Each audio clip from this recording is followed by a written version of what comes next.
গরু আমাদের দুধ দেয় না, আমরা কেড়ে নিই।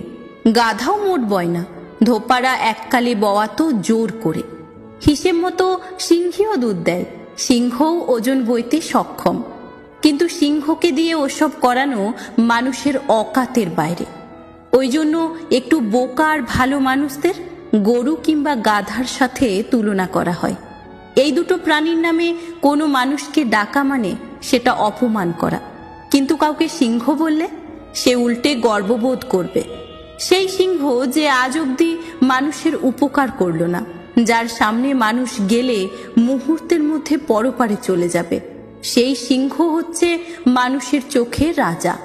উপকারী গাধা হচ্ছে হাসির বস্তু। অতিরিক্ত ভালো হওয়ার সমস্যা এটা। অতিরিক্ত ভালো মানুষেরা কারোর কাছে গুরুত্ব পায় না।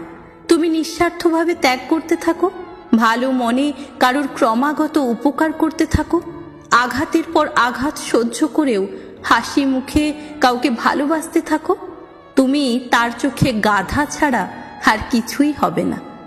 যদি মনে করো সে একদিন এগুলোর মূল্য বুঝবে, তাহলে তুমি সত্যিই গাধা। কারোর কাছে নিজের দাম পেতে হলে একবার অন্তত সিংহের মতো হতেই হয়।